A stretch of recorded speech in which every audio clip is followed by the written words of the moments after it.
말씀 우리 같이 보도록 하겠습니다.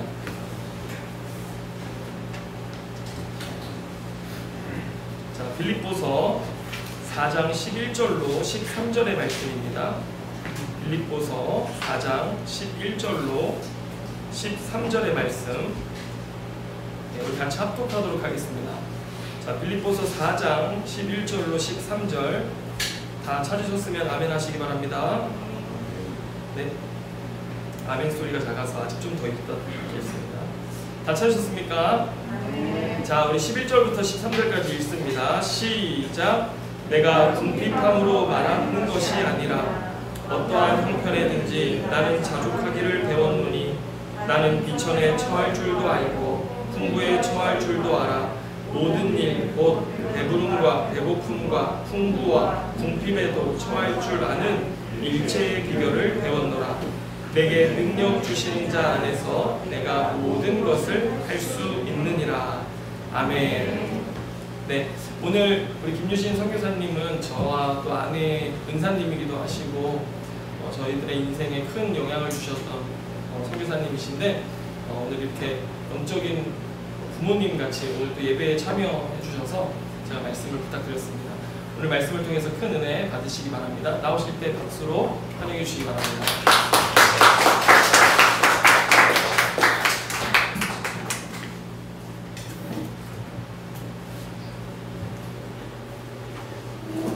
할렐루야. 우리가 간다 우간다 김유신 선교사입니다.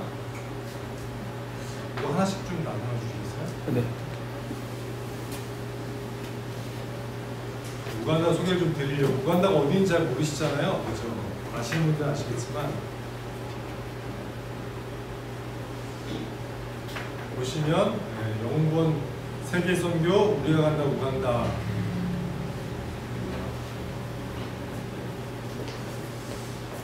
영웅본 세계선교 우리가 간다 우간다 그 아래에 있는 게 우간다가 써있는 그 옆에 동그랗게 축공처럼 생긴 게 우간다 지도입니다. 저희 가족을 소개해드리면 저와 그다음에 아내가 있고요. 그다음에 아들이 둘이 있습니다. 김성훈, 김성결. 김성훈은 대학교 3학년이고요. 김성결은 이제 대학교 이번에 들어가게 되었습니다. 그리고 저희 발 밑에 보면 그 세계 대륙 가운데 파랗게 칠해져 있는 부분이 있죠. 그 파랗게 칠해져 있는 부분이 아프리카 대륙입니다. 아프리카 대륙에서도 그 빨간 점으로 새똥처럼 딱 찍혀 있는 부분이 우간다입니다. 그래서 아프리카의 동쪽에 있는 지역이 우간다인데, 그래서 저희가 열방을 밟으러 예수 그리스도 이름으로 열방을 밟고 아프리카를 밟으면서 사역하고 있습니다. 그래서 영웅본 세계 선교, 저희가 꼭 우간다 선교사뿐만 아니라 하나님께서 열방을 우리의 사명을 주셨기 때문에 영웅본 세계 선교를 위해서 우리가 간다 어디? 우간다. 그래서 우리가 간다 우간다. 까먹지 않으시더라고요. 이렇게 말씀을 드리니까. 우리가 간다 우간다. 그리고 제 이름은 김유신. 두 가지만 기억하시면 이렇게 저희 이제 인생을 돌이켜 보니까 저희가 아프리카에서 벌써 사역한 지 15년이 됐더라고요. 아프리카 부룬디라는 나라에서 이제 5년, 이제 우간다에서 10년, 15년을 사역을 했더라고요. 지나고 보니까. 근데 15년 사역을 하고 나서 딱 하나님께서 저에게 주셨던 말씀이 뭐냐면 은혜라는 단어로 15년을 정의를 시켜주시더라고요. 하나님의 은혜가 있었기 때문에 15년 동안 사역을 잘 감당할 수 있었구나. 하나님의 은혜 없이 어떻게 이 일들을 감당할 수 있었을까. 아이들도 아프기도 하고 사고가 나기도 하고 고난이기도 하고 참 한국에서도 여러 가지 일이 있겠지만 선교지에서도 참 많은 일이 있잖아요. 하나님의 은혜가 있었기에 그 사역을 잘 감당했다라는 생각이 들고요. 아마 여러분 한 분 한 분도 하나님의 은혜가 있기 때문에 이 자리에 있지 않을까. 하나님의 은혜 없이 그 예배 자리에 이렇게 앉아 있으실 수 있겠습니까? 우리에게 정말 하나님의 은혜가 정말 중요하구나 이런 생각이 들고요. 제가 이제 우간다 간다라는 게 저에게 이제 사명을 주셨는데 그 사명이 뭐냐면 행복한 가정과 건강한 교회를 세워라 이런 마음 주셨어요. 그래가지고 이제 제 아내 이경환 선교사는 행복한 가정을 위해서 상담 사역을 하고 있고요. 저는 건강한 교회를 세우기 위해서 목회자들을 훈련하고 이제 제자들, 청년들을 훈련하는 일들을 감당하고 있습니다. 제가 이제 첫 번째 이제 훈련할 때 이제 마사카, 제가 생각하는 지역이 우간다에서 수도에서 한 2시간 정도, 3시간 정도 떨어진 마사카라는 지역에서 사역하고 있는데 그 첫 번째 훈련할 때 한 목사님이 훈련이 한 3개월 정도 지났는데 저한테 와가지고 이런 얘기를 하시더라고요. 선교사님이 이곳에 온 것은 저의 기도의 응답입니다. 이게 무슨 얘기인가 이제 무슨 얘기냐고 이제 물어봤는데 그 목사님 굉장히 공부를 열심히 나이도 좀 지긋하신 분인데 맨 앞자리에 앉아서 너무 공부를 열심히 잘 하시더라고요. 그래서 근데 그 목사님이 와가지고 기도의 응답이라니까 궁금해서 무슨 얘기냐고 했더니 이분이 원래는 목사님이 아니라 교회 집사님이셨어요. 그 마사카의 큰 교회 집사님이셨는데 오늘날 담임 목사님이 병에 걸려가지고 돌아가게 되신 거예요. 근데 이제 담임 목사님이 돌아가실 즈음에 성도들을 쭉 둘러보니까 그 중에서 제일 교육을 많이 받은 분이 이 왕갈라 집사님이라는 분이었어요. 이분이 이제 그 지역의 수도국 국장도 하고 대학도 나오시고 우간다에서 그렇게 많이 배우신 분들이 많지 않은데 보니까 목사님이 돌아가시기 전에 보니까 이 왕갈라 목사님이 제가 그래도 똑똑하고 공부도 잘하고 신실하게 보이니까 이 담임 목사님이 소천하시면서 돌아가시면서 왕갈라 집사 당신이 목회로 돌아가신 거예요. 그래서 그 다음 날부터 이제 이 왕갈라 집사님이 목사님이 되신 거예요. 우간다는 그렇거든요. 훈련을 받지 않아도 그냥 목사님이 지명하거나 본인이 그냥 교회를 이렇게 개척을 하면 바로 목사님이 될 수 있습니다. 그래서 제가 목회자 훈련 사역을 하는 이유가 우간다에 교회들이 많이 있는데 훈련을 받은 목사님들이 없어요. 신학 교육을 받으신 분들이 거의 없어요. 그냥 이렇게 성령이 감동이 있어서 그냥 교회를 시작해요. 그러다 보니까 신학적인 배경이 없고 말씀을 모르다 보니까 이단에 쉽게 넘어가기도 하고 교회를 어떻게 섬겨야 될지를 모르는 거예요. 제가 그래서 목회자 훈련하고 있는데 이 왕갈라 집사님이 갑자기 목사님이 되시면서 하나님께 기도를 해요. 하나님, 제가 어떻게 목사가 돼서 교회를 이끌어갈 수가 있고 성도님들 어떻게 섬길 수 있습니까? 저는 못합니다. 그 대신 저에게 좀 가르쳐줄 선생님을 보내주십시오. 그럼 제가 이 사역을 감당하겠습니다. 그렇게 한 1년, 2년, 3년을 기도해요. 3년째 되는 해 김유신 선교사가 짠 나타나는 거죠. 그래서 이제 훈련하는데 이분이 너무 열심히 너무나 어떻게 될지 몰랐는데 훈련을 받으면서 그분이 이제 1년 반 정도 지나고 나서 목회자 훈련 수료를 했는데 이분의 간증이 뭐였냐면 그 전에는 자기가 운전면허 없이 차를 몰았다고 합니다. 근데 지금은 운전면허를 딴 것처럼 이제는 교회가 뭔지도 알고 성도님들 어떻게 설교해야 되는지도 설교를 어떻게 해야 되는지도 이제 알게 됐다. 너무 감사하다. 그 얘기를 하시더라고요. 그래서 하나님께서 나를 그렇게 목사님을 섬기라고 보내신 것이 많구나. 제가 우간다 처음에 갔을 때 한 1년 동안을 그 전국 우간다 전 지역을 이렇게 돌아다녔던 것 같아요. 이 우간다에 어떤 사역이 필요할까. 근데 보니까 교회도 있고 학교들도 있고 여러 가지가 다 있는데 보니까 목회자들을 훈련받는 목회자들이 없는 걸 보면서 하나님께서 그래서 나에게 건강한 교회를 위해서 목회자들을 훈련시켜라 이런 마음을 주셨구나. 근데 돌이켜보니까 제가 한국에서 신학생 선교 사역할 때도 보니까 신학생들 사역했던 거나 지금 우간다에서 목회적으로 사역하는 거나 지나고 보니까 같은 거더라고요. 하나님이 이렇게 이 훈련을 위해서 계속 이렇게 준비를 시키셨구나 하는 생각을 하게 됐습니다. 그리고 이제 또 목사님 한 분 중에 한 분은 청년이었는데 훈련 중에 이제 하나님의 부르심을 받고 목사님이 되셨어요. 저희 하나님께서 훈련 통해서 목사로 목회자로 부르심을 받았다는 얘기를 하는 건데 원래 그분은 클리닉 의사 선생님이세요. 제자들하고. 근데 이분이 이제 훈련을 받으면서 부르심을 받고 이제 교회를 시작하겠다는 거예요. 근데 이제 교회를 그 사는 지역에서 안 하고 멀리 한 또 2-3시간 떨어진 데 가서 이제 교회를 시작한다는 거였어요. 여기서 교회를 해도 되는데 왜 굳이 2-3시간 먼 데까지 가려고 하냐 이렇게 물어봤더니 선교사님도 지금 한국에서 우리 섬기러 우간다까지 왔는데 나도 훈련을 받았는데 더 시골로 가야 되지 않겠냐고 이렇게 저한테 막 이렇게 강변을 하더라고요. 아 그러냐고. 그래서 믿음대로 사역하라고. 그분도 지방에 가서 훈련을 받고 나서 사역을 너무 잘하고 있고 그 부인도 영어 선생님이고 이분도 이제 클리닉 의사 선생님이다 보니까 아이들 사역을 너무 잘해서 지방에서 그 사역을 잘 감당하고 있습니다. 이제 제가 또 사역 중에 한 가지는 단기팀이 매년 이제 1년에 한 번씩 이제 우간다에 와서 이제 같이 사역을 하는데 어떤 사역을 하냐면 저희는 학교를 방문해서 아이들에게 복음을 전하고 여름 성경 학교를 해주는데 처음에는 단기팀을 한국에서 온다고 그랬을 때 저희가 목회자 훈련을 하기 때문에 굳이 단기팀이 필요가 없거든요. 와서 할 일도 없고 그래서 처음에 이제 우리는 단기팀이 필요 없다. 근데 만약에 학생들이 훈련을 위해서 보낸다면 보내도 된다. 이렇게 이제 생각을 하고 팀을 받았는데 하나님께서 학교들을 이렇게 연결시켜 주시더라고요. 그래서 학교에 가서 이렇게 사역들을 했는데 지나고 이제 쭉 제가 사역 보고를 하느라고 정리를 하다 보니까 한 2-3주 동안 새 학교를 방문했는데 새 학교에 모였던 학생들의 숫자를 한번 세봤어요. 근데 그 학생들의 숫자가 1000명인 거예요. 제가 깨달은 게 뭐냐면 성경의 요한복음 10장 24절의 말씀에 하나님의 밀이 땅에 떨어져 죽지 아니하면 하나님 그대로 있고 죽으면 많은 열매를 맺습니다. 그래서 30배, 60배, 100배 열매가 나오잖아요. 근데 저는 30배, 60배, 100배가 아니라 30배, 60배, 100배, 1000배 열매가 맺어지는 거예요. 한 사람의 헌신이, 한 사람의 순종이 1000배의 열매를 맺을 수도 있구나. 아마 이 교회에 있는 한 분 한 분이 여러분이 각기 거한 처소에서, 직장에서, 학교에서, 가정에서 죽어지는 미랄이 된다면 하나님께서 여러분 삶을 통해서 30배, 60배, 100배가 아니라 1000배의 열매를 맺을 수도 있구나 하는 생각이 들었습니다. 제가 한국에 와서 어느 성결교회 중등부 수련회 설교를 갔어요. 그리고 거기서 이제 초청이 와가지고 수련회 설교를 했는데 그 목사님이 저는 이제 초청한 목사님이 누구냐면 제가 처음 전도사 사역할 때 신길교에서 이제 5학년 전도사 사역을 했거든요. 그 중에 한 친구가 수련회 때 은혜를 받아가지고 제가 그 학생 은혜 받은 학생들을 모아서 제자훈련을 했었는데 초등학생들 그 친구가 10년, 15년 이렇게 지나가지고 어느 날 은평성결교회 중등부 목사님이 돼가지고 저를 강사로 초대를 했더라고요. 우리가 어떻게 보면 기억하지 못하고 뿌린 씨앗들도 시간이 지나서 어디선가 열매를 맺고 있을지도 모른다. 여러분들이 흘려가면서 나누는 간증, 여러분들이 어렸을 때 사역했던 어떤 사역들을 통해서 어디선가 열매가 자라고 있을지도 모른다는 것이죠. 하나님은 우리의 수고를 하나도 헛되게 두시는 경우가 없다. 우리의 섬김과 수고를 하나님이 기억하시는 것을 여러분들 기억했으면 좋겠습니다.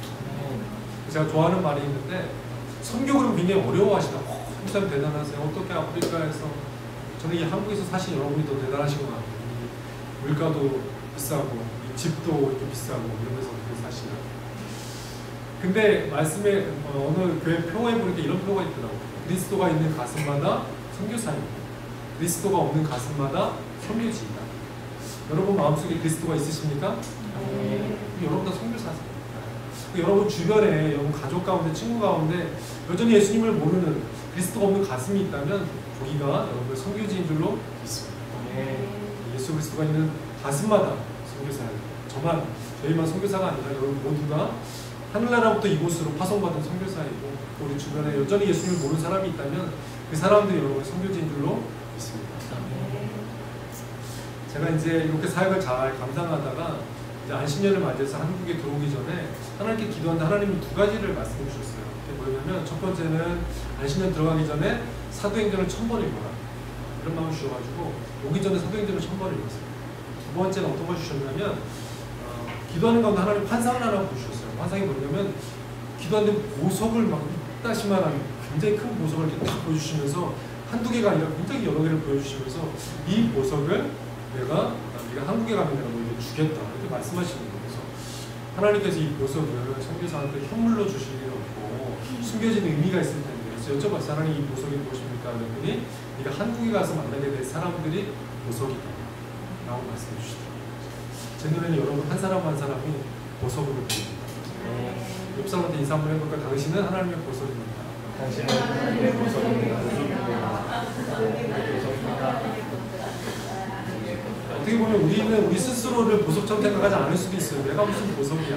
나는 돌멩이 같은 존재지. 근데 여러분이 예수 그리스도 안에 있다면 예수님 때문에 여러분의 삶이 또 여러분이 보석인 줄로 믿으시기 바랍니다.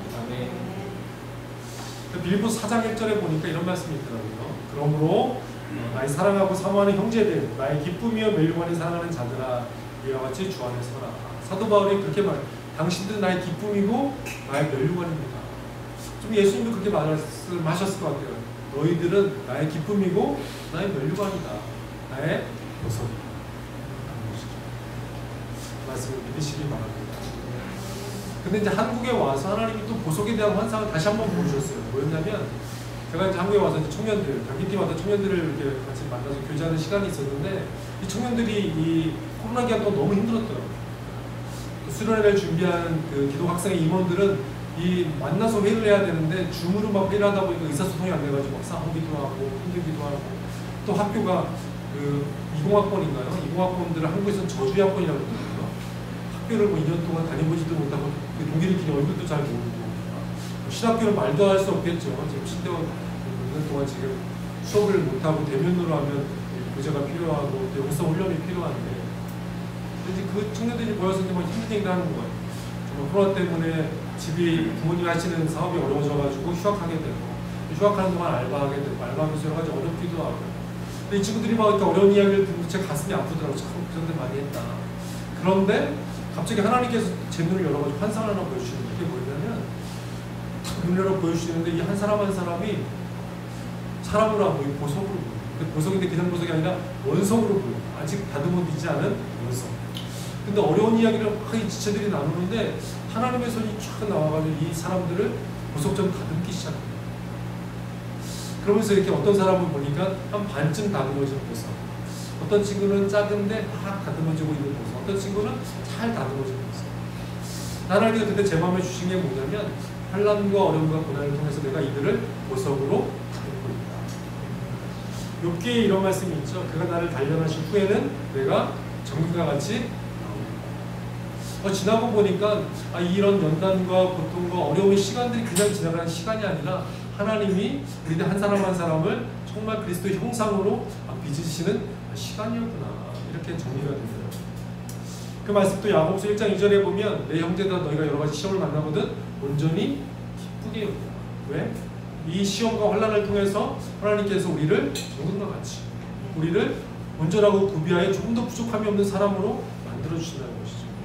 그래서 우리는 시험과 환난이 올 때마다 저희 가정에서 부르는 찬양이 있어요. 그 찬양이 뭐냐면 잘해주시는 찬양입니다. 잘해주시네 잘해주시네 잘해주시네 하나님은 언제나 잘해주시네. 아멘?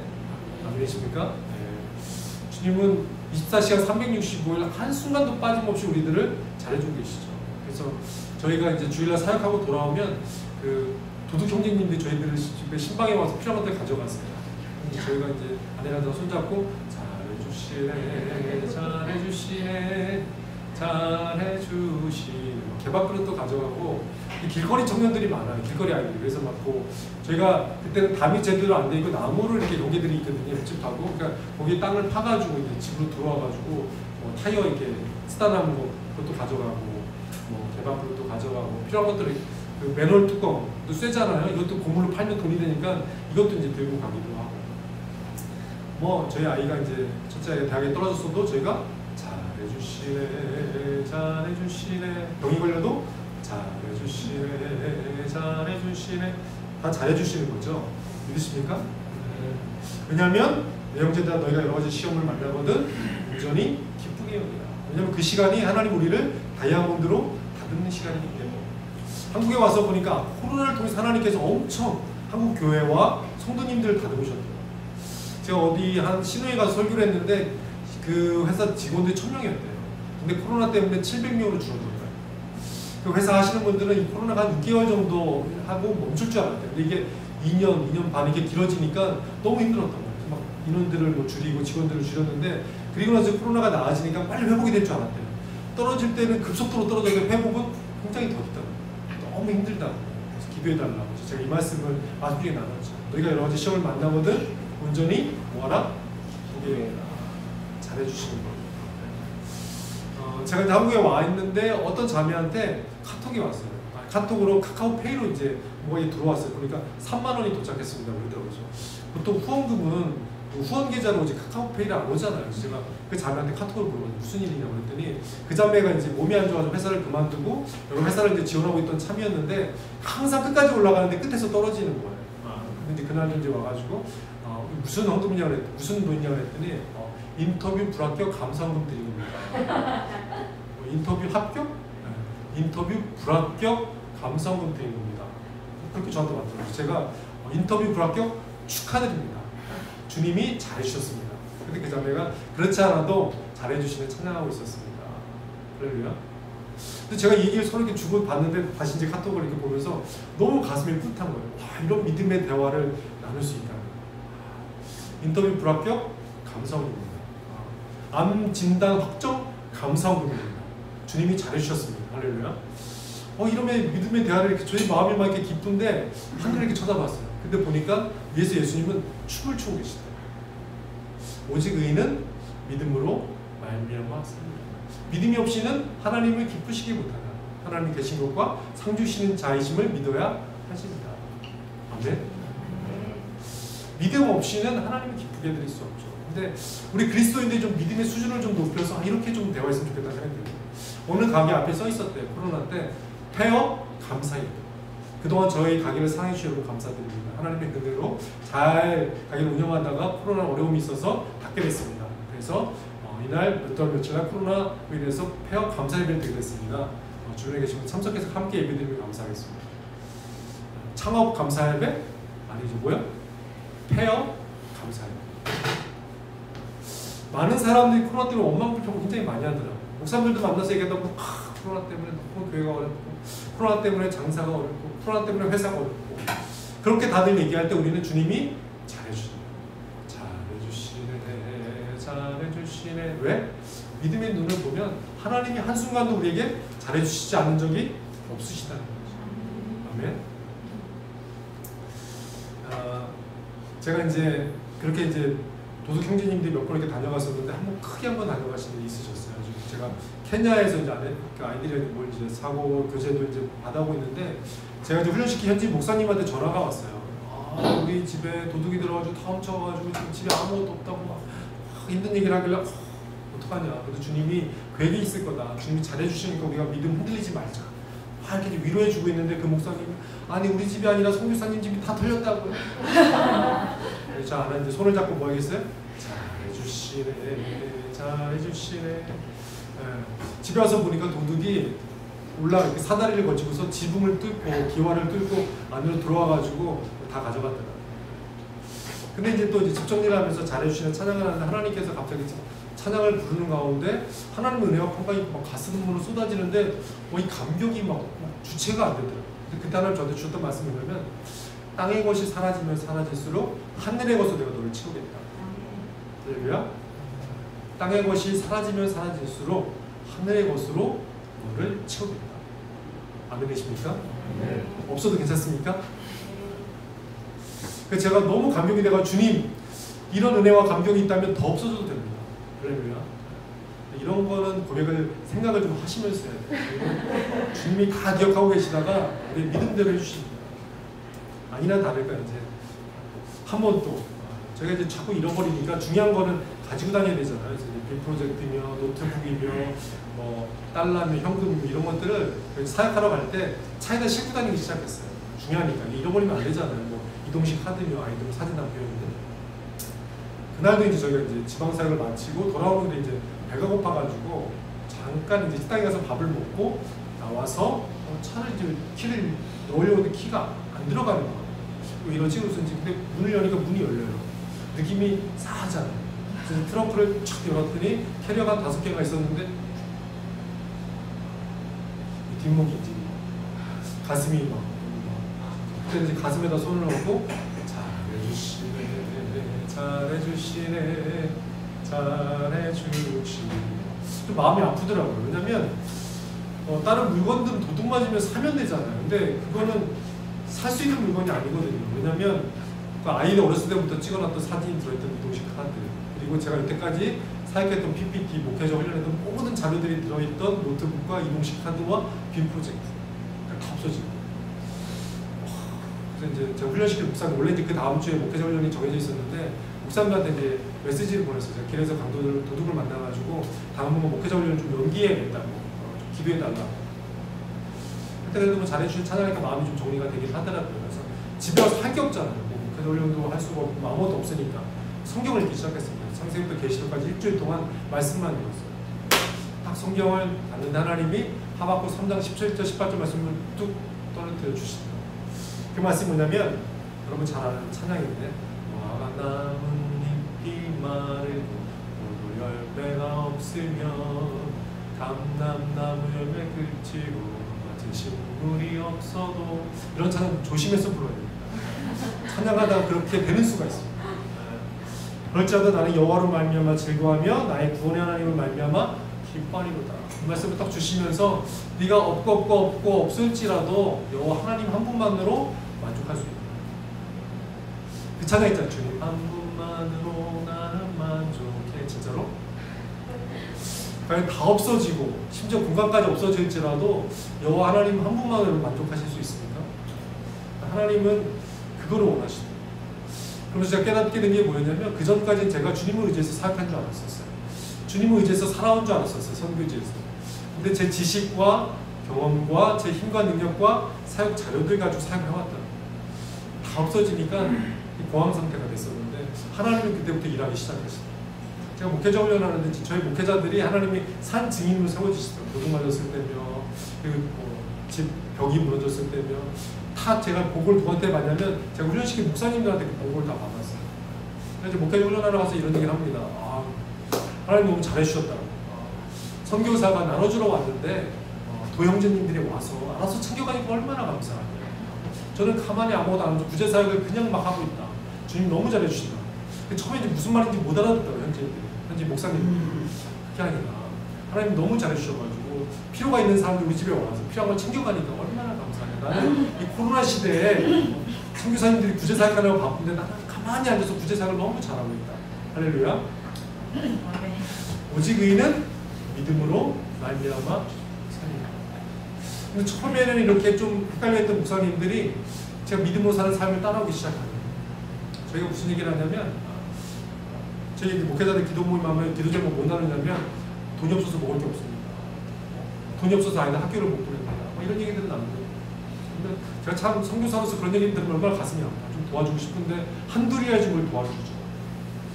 근데 어느 날 하나님께서 저한테 답을 주셨어요. 뭐냐면 먹을 게 없으면 굶으면 되지. 돈이 없으면 학교를 안 보내면 되지. 그 답을 주셨는데 너무 시원해지더라고요. 저희 아이들한테도 대학을 꼭 가야 되는 것도 아니고 안 가야 되는 것도 아니고 가도 되고 안 가도 되고 대학을 꼭 4년 안에 졸업해야 되는 것도 아니고 돈이 있으면 대학 갔다가 없으면 휴학해서 아빠랑 성경 읽으면서 영문 세계 선교하다가 돈 채워지면 또 가면 돼요. 근데 그걸 너무 열심히 하더라고요. 아빠를 믿어서는 안 되겠다. 주님이 너무 잘해주셨어요. 근데 저희 목사님들도 어떤 분인지 그 생각이 나가지고 정말 지금 먹을 것이 딱 떨어졌대요. 그래서 가족들을 모아놓고 가족 예배 드리면서 그 얘기를 했대요. 김유신 선교사님이 얘기하는데 먹을 게 떨어지면 자동금식이다. 하나님께서 허락하신 자동금식인데 우리가 금식하면서 하나님께 어떻게 하신지 보시자. 어떻게 하는지 보자. 정말 그 저녁에 모여가지고 가족 예배 드렸다. 근데 그 다음날 딱 됐는데 누가 막 물은 둘이 성도님이 먹을 거 가져오셨어요. 근데 이분이 이런 걸 처음 경험해요. 태어나서. 믿음으로 사는 게 되네.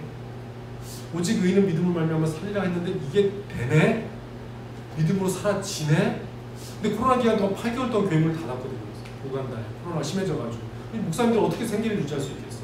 성도님들이 계속 까마귀처럼 먹을 것을 공급해 주는 할렐루야. 이분들이 경험하는 믿음으로 살아지는 게 되는 것이에요. 교회 방문하면 사모님들 저한테 찾아와서 얘기해요. 성교사님, 저희 목사님이 달라졌어요. 우리 아이가 달라졌어요가 아니라 우리 목사님이 달라졌어요. 우리 목사님이 저를 도와주고요, 챙겨주고요, 섬겨주고요. 교회 의자 나를 때 꼼짝도 안 하던 목사님이 교회 의자를 안. 사실 우간다의 남자들은 굉장히 권위적이거든요. 우리나라 옛날 아빠들, 아버님들처럼. 근데 이런 분들이 섬기기 시작하고 부인들을 도와주기 시작하고 저희가 이제 서번트 리더십이라고 해가지고 섬기는 종 리더십을 강조하거든요. 이분의 사람들이 변화지기 시작하고 믿음으로 사는 법을 살기 시작하시고 제가 그 전에 가르칠 때는 이분들이 한 귀를 들어서 한 귀를 흘렸는데 제 삶이 달라지면서 이분들의 삶도 같이 달라지기 시작해요. 하나님께서 정해주신 것은 이들에게 본이 필요하다.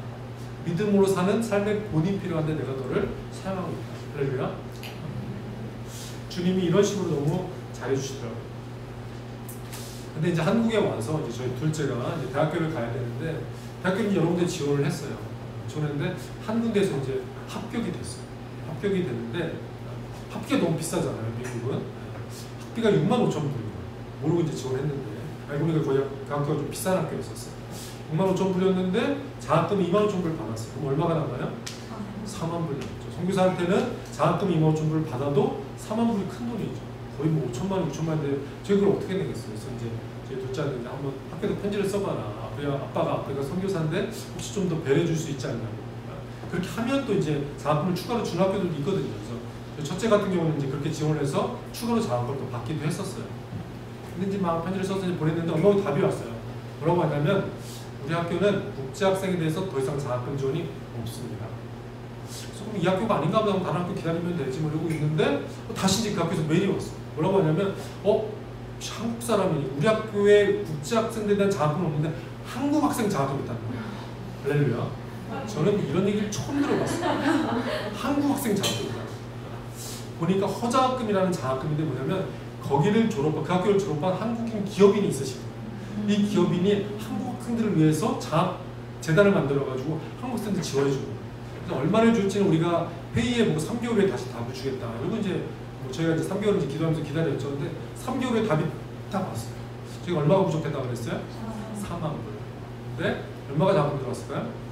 4만 불. 학비, 기숙사비, 식비 다. 할렐루야. 주님이 잘해주시네, 잘해주시네, 잘해주시네. 우리가 맨날 도둑 맞았을 때만 잘해주시네 이렇게 찬양을 부르니까 어떤 분은 저한테 물어보더라고요.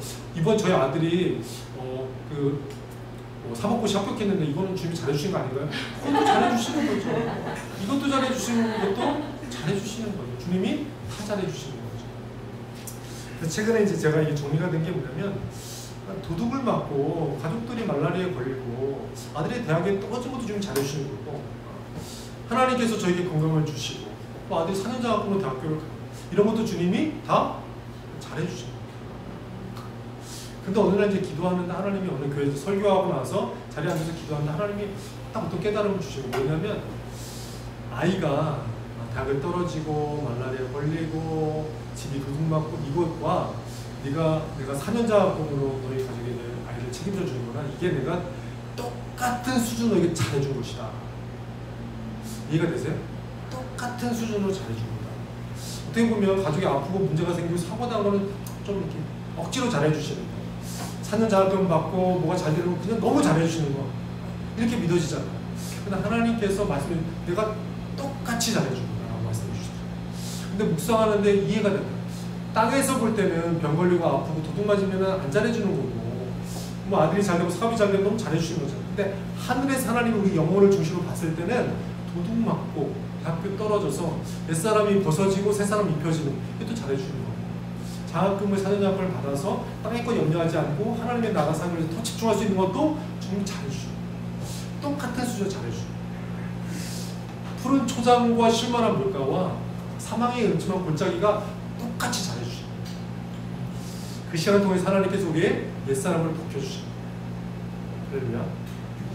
땅의 눈으로 이해가 안 되지만 하늘의 눈으로 보면 우리 삶에서 일어나는 모든 일들이 하나님이 잘해주시고 믿으십니까? 그게 딱 이해가 되는 순간 높은 산이 낮아지고 깊은 골짜기가 높아집니다. 우리가 볼 때 산이 높낮이가 있잖아요.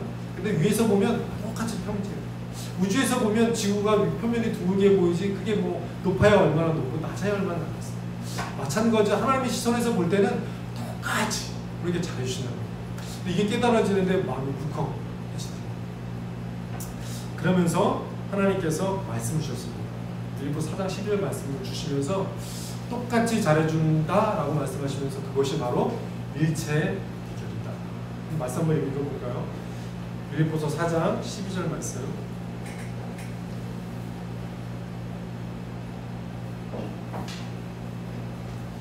시작.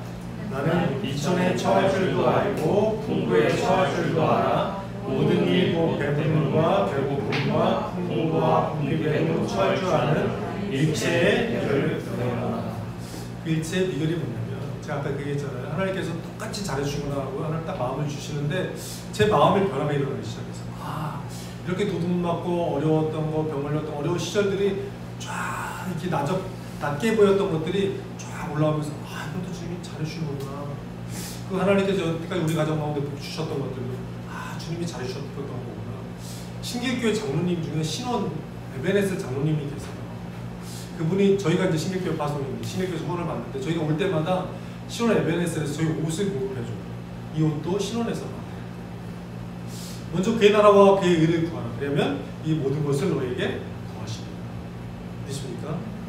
하나님의 나라와 의를 구하면 하나님이 우리의 필요를 아시고 나머지 먹을 거, 입을 거 이것도 이방인들이 구하는 것이다. 너희는 먼저 그의 나라와 그의 의를 구하라 라고 말씀하신 것이죠.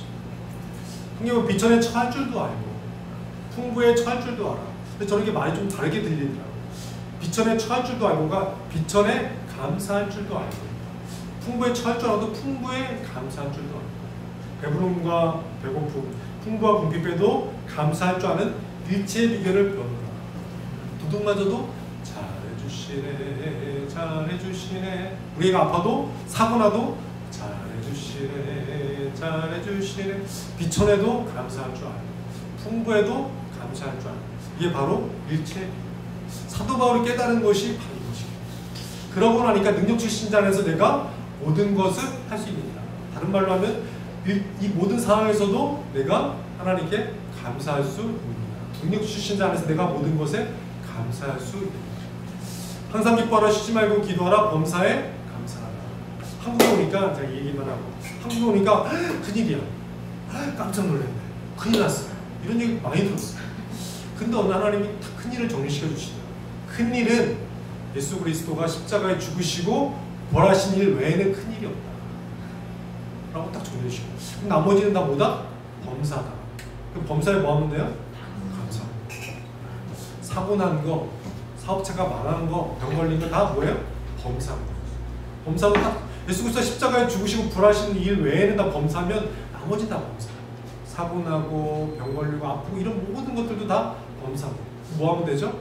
감사합니다. 감사하면 나머지 다 주님이 정리시켜 주신 줄로 믿습니다. 물론 여러분 상황도 여러 가지 일들이 있겠죠. 근데 이 일체의 비결이 깨달아져서 그 삶으로 사라지는 한 분 한 분 되기를 예수의 이름으로 축원합니다. 네, 기도하겠습니다.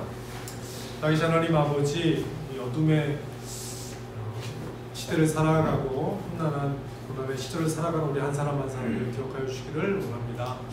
하나님, 비천에 처할지라도 감사할 줄 알고 풍부에 처할 때도 감사할 줄 아는 일체의 비결을 깨달은 우리 한 사람 한 사람 되기를 원합니다. 능력 주신 자 안에서 모든 것을 할 수 있는 것처럼 능력 주신 자 안에서 모든 것에 감사할 줄 아는 우리 성도님들 한 분 한 분 될 수 있도록 은혜를 더하여 주시옵소서. 어둠 가운데 갇히지 않게 하여 주시고 항상 잘해주시고 우리와 함께 하시는 그 주님 바라보며 날마다 승리 삼사는 성도님들 한 분 한 분 될 수 있도록 주님 은혜를 더하여 주시옵소서. 말씀 가운데 역사하신 하나님 아버지, 그 말씀이 우리 삶 가운데 역사하여 주셔서 삶이 되게 하여 주시고 삶을 통해서 간증이 나오게 하여 주시고 그 간증을 통해서 영혼 구원 세계 선교가 일어나게 하여 주시고 우리가 있는 곳곳에서 놀라운 주님의 나라가 세워지는 일들이 생길 수 있도록 축복하여 주시옵소서. 감사드리며 예수님의 이름으로 기도드렸습니다.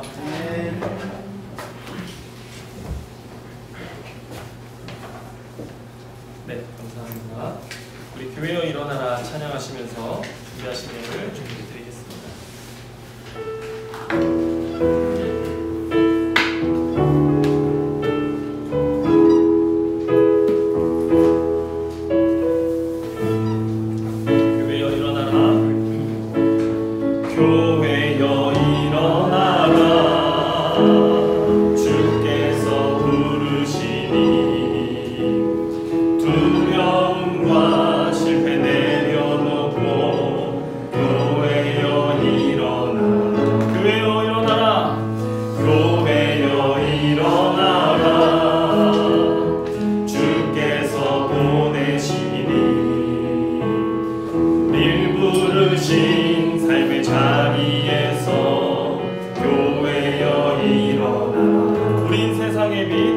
우린 세상의 빛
주시고 또 우리의 삶을 믿음으로 해석하고 바라볼 수 있게 하여 주시니 주님 감사합니다.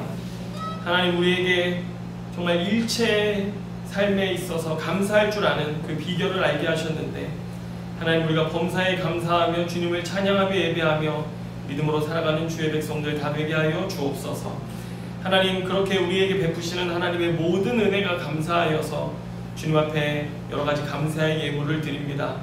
주님, 우리의 예물을 기뻐 받아주시고 하나님, 우리의 것 오병이어와 같은 작은 것일지라도 하나님, 이것을 통해서 열방을 먹이고 남음이 있는 귀한 예물로 하나님이 사용하실 줄로 믿습니다. 하나님, 또한 선교사님의 모든 사역과 삶을 위하여 기도합니다.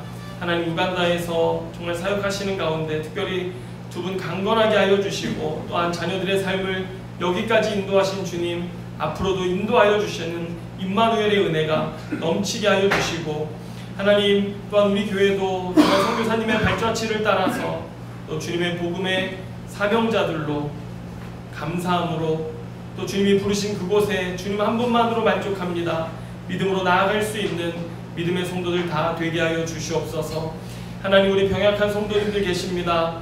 하나님, 우리 성도님들 주님께서 강건하게 붙들어 주시고, 또 하나님 여러가지 정신과 마음으로 하나님 고통하는 우리 청년들이 있습니다. 하나님, 저들의 삶 속에 이제 정말 불평과 탄식과 원망이 감사로 바뀌어지는 놀라운 은혜가 있게 하여 주시고, 나의 삶의 모습을 정말 믿음으로 재해석할 수 있는 하나님 그런 지혜도 허락하여 주시옵소서. 하나님, 우리 암으로 투병하는 성도님 특별히 강건하도록 주님 붙잡아 주시고, 하나님이 붙잡아 주지 않으시면 살아갈 수가 없사오니 주의 은혜로 붙들어 주셔서 하나님, 예배에 함께하지 못하지만 그곳 가운데 하나님이 치료하시는 놀라운 은혜의 손길, 그 보혈의 손길로 주님 찾아가 만져주시고 함께하여 주시기를 원합니다. 하나님, 오늘 우리 예배를 기뻐 받으시고 또 어린 예배로부터 또 오늘 이 예배까지 하나님 영광 받으시고 주님 홀로 찬양받아 주옵소서. 모든 것 주님께 감사와 찬양과 영광을 올려드리며 우리 주 예수 그리스도의 이름으로 기도드립니다. 아멘.